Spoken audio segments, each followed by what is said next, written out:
अरे सुना है क्या? कुछ लोग कह रहे हैं कि हमारे सोलर सिस्टम में दूसरा सूरज बन रहा है। सोचो, आसमान में दो सूरज।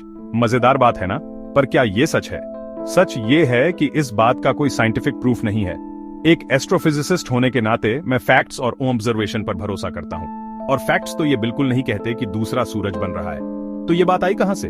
शायद ये एस्ट्रोनॉमिकल इवेंट्स की गलतफहमी है, या फिर बस एक अच्छी कहानी है। वजह जो भी हो, जरूरी है कि सच और झूठ में फर्क करें, और यही हम अभी करेंगे। हम इंफॉर्मेशन ओवरलोड के जमाने में रहते हैं। इतनी सारी जानकारी हमारी उंगलियों पर है, ये कमाल की बात है। लेकिन इसका मतलब ये भी है कि हमें ध्यान रखना होगा कि हम किस बात पर यकीन करते हैं। हर जानकारी सही नहीं होती। जब बात स्पेस और साइंस की हो, तो कुछ भरोसेमंद सोर्सेज हैं जिन पर हम ट्रस्ट कर सकते हैं। जैसे कि नासा एक लीडिंग स्पेस एजेंसी है, जिसके पास सालों की रिसर्च और एक्सप्लोरेशन से मिली ढेर सारी जानकारी है। रेप्यूटेबल साइंटिफिक जर्नल्स और इंस्टीट्यूशंस भी नॉलेज के अच्छे सोर्सेज हैं। ये सोर्सेज एक्यूरेसी के लिए कमिटेड हैं और अपने फाइंडिंग्स को वेरीफाई करने के लिए रिगरस मेथड्स यूज करते हैं। यही हमारे यूनिवर्स की अंडरस्टैंडिंग का आधार है। चलो बात करते हैं स्टार्स कैसे बनते हैं। स्टार्स गैस और धूल के विशाल बादलों में पैदा होते हैं, जिन्हें नेबुला कहते हैं। ये नेबुला कॉस्मिक नर्सरीज जैसे होते हैं, स्टार्स बनाने के लिए जरूरी रॉ मटेरियल से भरे हुए। समय के साथ ग्रेविटी गैस और धूल को एक साथ खींचती है। जैसे जैसे ज्यादा मटेरियल इकट्ठा होता है, बादल घना और गर्म होता जाता है। आखिरकार बादल के केंद्र में प्रेशर और टेम्परेचर इतना इंटेंस हो जाता है कि न्यूक्लियर फ्यूजन शुरू हो जाता है।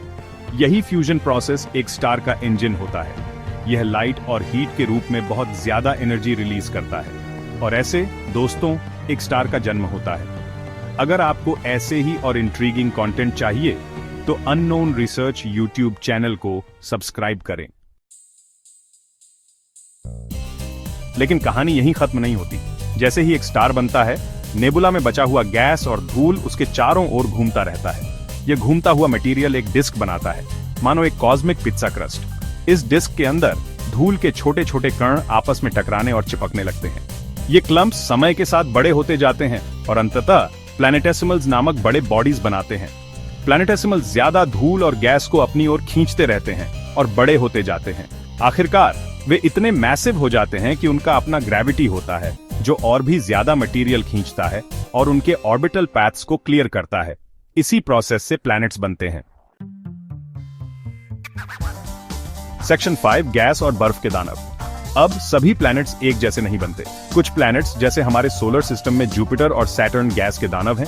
ये प्लैनेट्स अपने प्रोटोप्लैनेटरी डिस्क्स के ठंडे बाहरी रीजन्स में बने। वहां जहां तापमान कम था, वे हाइड्रोजन और हीलियम गैस की भारी मात्रा जमा कर पाए। ये गैसें इन विशाल प्लैनेट्स का बल्क बनाती हैं, जिससे उन्हें उनका प्रभावशाली आकार और द्रव्यमान मिलता है। गैस के दानव वाकई विस्मयकारी हैं, लेकिन वे हमारे अपने प्लैनेट अर्थ से बहुत अलग हैं। सेक्शन 6, पथरीली शुरुआत। सूरज के करीब, जहां तापमान ज्यादा था, एक अलग तरह का प्लैनेट बना, रॉकी प्लैनेट्स। अर्थ, मार्स, वीनस और मर्क्यूरी सभी रॉकी प्लैनेट्स के उदाहरण हैं। प्रोटोप्लैनेटरी डिस्क के इन अंदरूनी रीजन्स में नए सूरज की तेज गर्मी ने हाइड्रोजन और हीलियम जैसी हल्की गैसों को उड़ा दिया। इससे आयरन, सिलिकॉन और ऑक्सीजन जैसे भारी एलिमेंट्स पीछे रह गए। ये एलिमेंट्स मिलकर रॉकी प्लैनेट्स के सॉलिड कोर्स बनाते हैं। समय के साथ ज्वालामुखी गतिविधि और एस्टेरॉइड्स और कॉमेट्स के इंपैक्ट्स ने उनके सरफेसेस को उन विविध लैंडस्केप्स में बदल दिया जो हम आज देखते हैं।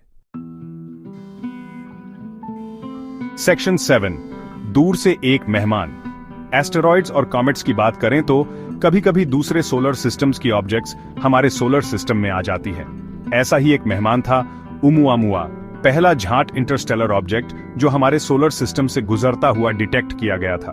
ओमुआमुआ एक अजीब और दिलचस्प ऑब्जेक्ट था। यह रॉकी, सिगार शेप्ड और लाल रंग का था।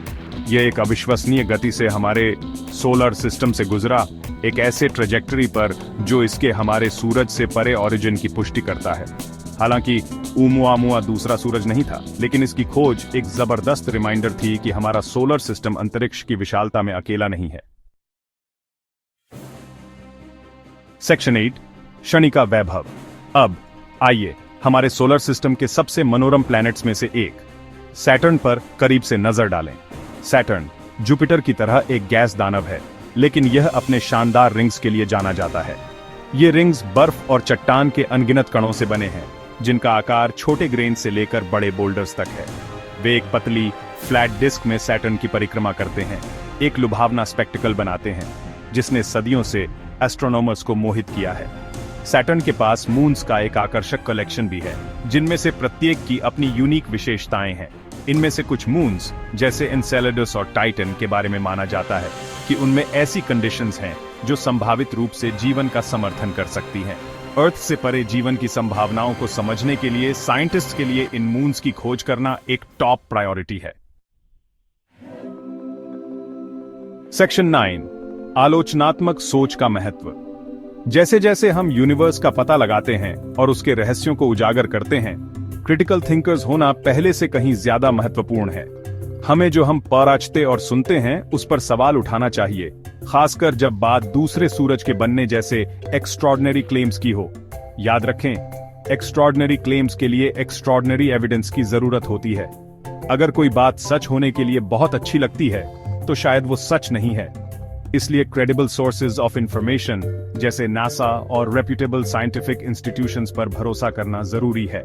साइंटिफिक लिटरेसी और क्रिटिकल थिंकिंग को अपनाकर हम खुद को वंडर और नॉलेज की प्यास के साथ यूनिवर्स का पता लगाने के लिए एम्पावर करते हैं, और यह एक ऐसी जर्नी है जो लेने लायक